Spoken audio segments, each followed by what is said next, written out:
Hola a todos, estimados estudiantes. Bienvenidos a esta videoclase.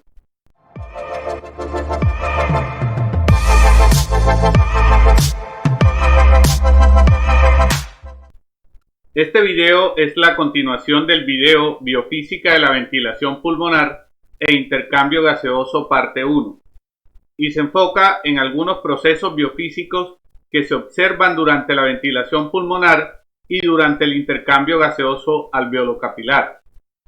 Específicamente se abordarán las temáticas tipos de flujo o regímenes hidráulicos observados en las vías aéreas, aplicación de la ley de Poiseuille al sistema respiratorio, la estabilidad alveolar y las características del flujo gaseoso a través de la membrana alveolo-capilar.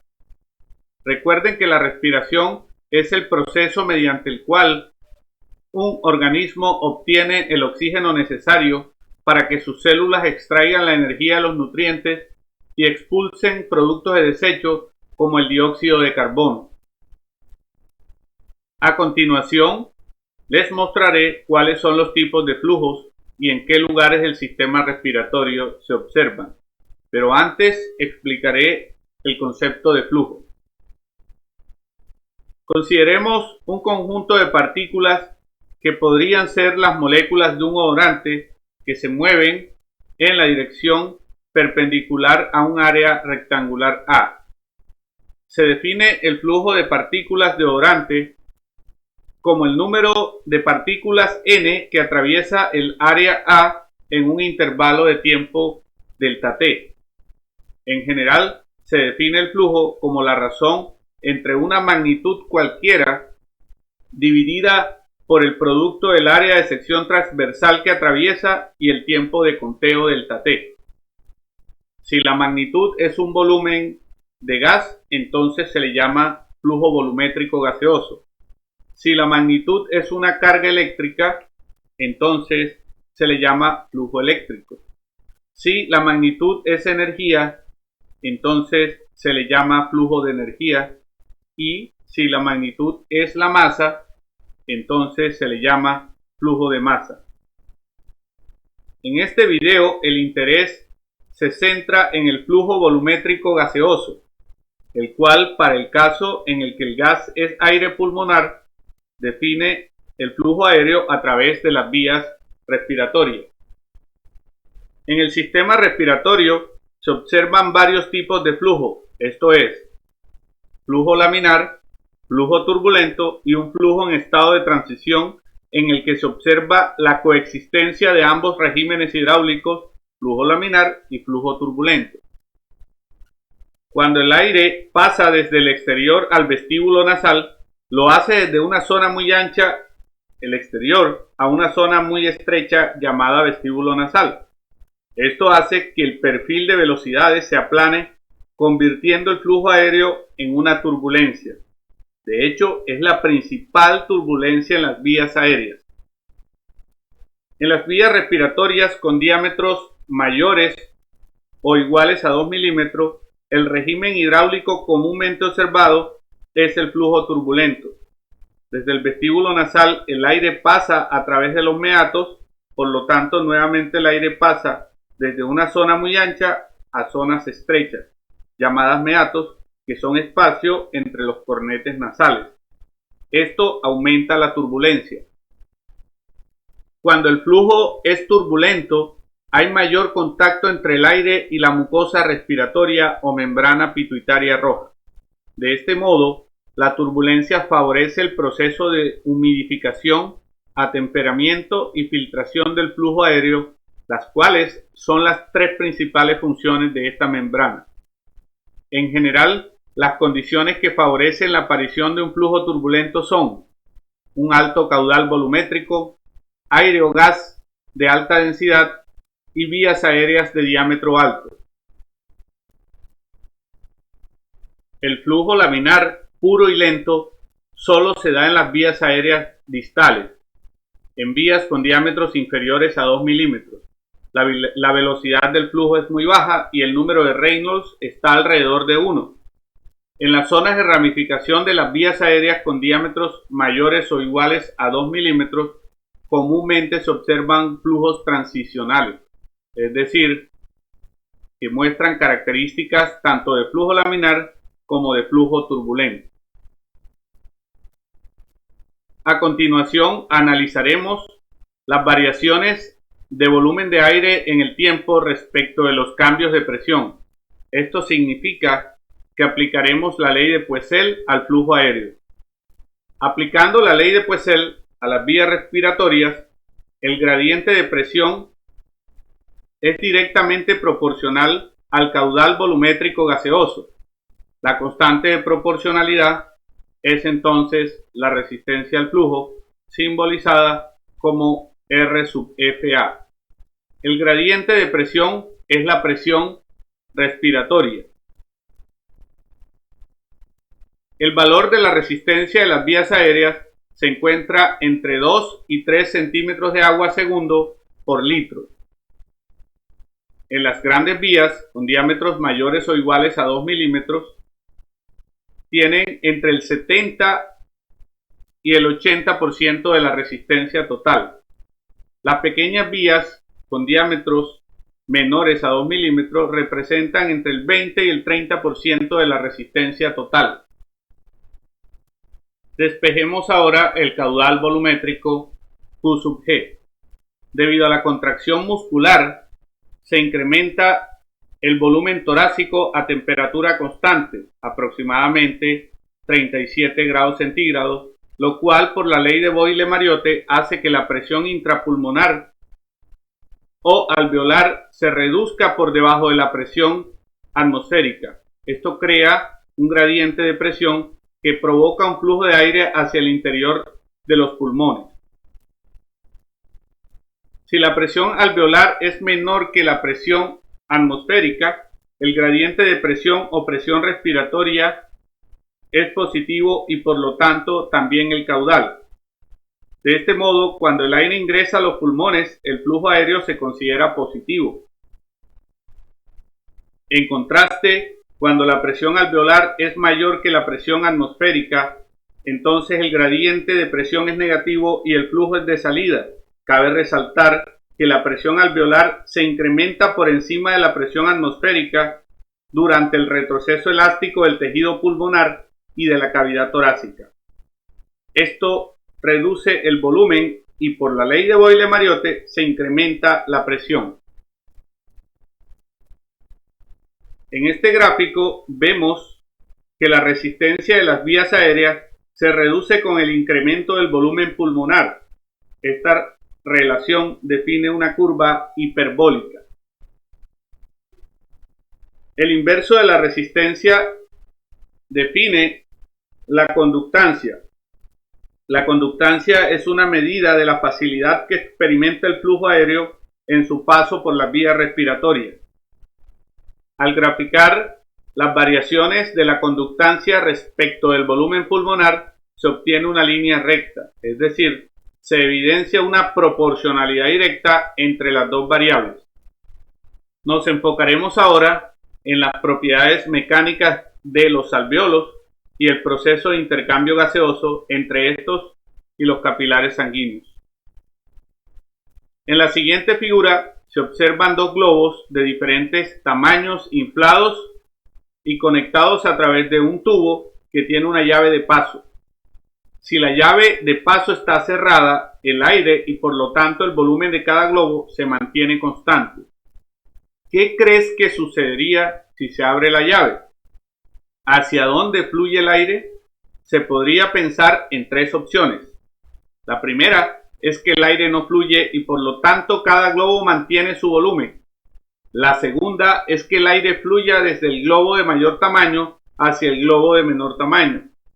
Y la tercera es que el aire fluya desde el globo de menor tamaño hacia el globo de mayor tamaño. ¿Qué crees que sucederá? Pues la experiencia nos muestra que el aire fluye desde el globo de menor tamaño hacia el globo de mayor tamaño. Esto se puede explicar a través de la ley de Laplace para superficies esféricas de espesor despreciable. Para comprender la aplicación de esta ley al sistema respiratorio, antes se debe comprender el concepto de tensión superficial. Veámoslo entonces con un poco de detalle. Consideremos un fluido contenido en un recipiente como el que se muestra en la figura. Las moléculas que se encuentran en la superficie de un líquido, como por ejemplo el agua, están sometidas a fuerzas de atracción no equilibradas y que apuntan hacia el centro del fluido estático. Como consecuencia, cada molécula superficial se encuentra más cerca de sus moléculas vecinas que el resto de las moléculas que se encuentran en el interior del fluido. Esto es una tendencia natural de los fluidos a minimizar su área superficial. Se define la tensión superficial como la fuerza por unidad de longitud que actúa en forma perpendicular sobre cualquier línea en la superficie. Dado que la superficie interior de un alvéolo pulmonar es aproximadamente esférica, la tensión superficial tiende a comprimirlo. El efecto es similar al que se logra con la contracción del músculo liso que rodea a los vasos sanguíneos. La ley de Laplace para superficies esféricas de espesor despreciable que separan dos fluidos, en este caso la superficie de contacto entre el agua líquida y el aire al interior del alvéolo, relaciona la presión transmural y la tensión superficial que experimenta esta superficie con el radio alveolar. Esto es, la presión transmural es directamente proporcional a la tensión superficial e inversamente proporcional al radio alveolar.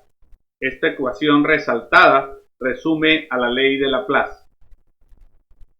En esta ilustración, el alvéolo pequeño experimentaría una mayor presión transmural que el alvéolo grande. Esto produciría un gradiente de presión que haría colapsar el alvéolo pequeño. Sin embargo, esto no sucede en condiciones normales. ¿Por qué en condiciones normales no colapsan los alvéolos más pequeños? La experiencia nos muestra que en condiciones normales los alvéolos no colapsan. Esto se debe a que en el epitelio alveolar hay unas células llamadas neumocitos tipo 2 que producen una sustancia tensoactiva o un surfactante. Los surfactantes son sustancias que reducen la tensión superficial. Aún así, surge una nueva pregunta. Si el surfactante se encuentra en alvéolos de cualquier tamaño, se podría pensar que, para dos alvéolos conectados de diferente tamaño, la reducción de la tensión superficial se da en iguales proporciones y por lo tanto se mantiene la tendencia al colapso del alvéolo más pequeño. ¿Por qué no sucede así?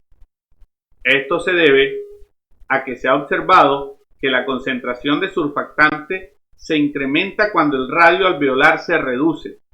De este modo, seguiría manteniendo estables los alvéolos, ya que se contrarresta la presión transmural sin importar su magnitud. ¿Cómo se realiza el intercambio de gases entre el aire que se encuentra en los alvéolos y la sangre de los capilares que los rodean? Por difusión simple, el oxígeno pasa desde la luz alveolar hasta la luz capilar y el dióxido de carbono lo hace en sentido contrario. Estos gases se difunden a través de la membrana alveolocapilar, que tiene aproximadamente 0,5 micrómetros de espesor. Esta membrana está formada por 6 capas, nombradas en sentido de la luz alveolar a la luz capilar. Son la capa de líquido que recubre la superficie interior del alvéolo, el epitelio alveolar, la membrana basal alveolar, el espacio intersticial, la membrana basal capilar y el endotelio capilar. Los gases oxígeno y dióxido de carbono atraviesan la membrana alveolocapilar por difusión simple. A continuación, encontraremos una ecuación que nos permita determinar el caudal volumétrico gaseoso que se difunde a través de esta membrana. Recordemos que según la magnitud que se difunde, así se define el tipo de flujo. En este caso nos interesa comprender la manera en que se difunde un volumen de gas, es decir, nos enfocaremos en el flujo de un volumen de gas simbolizado como J sub Vg. Por definición,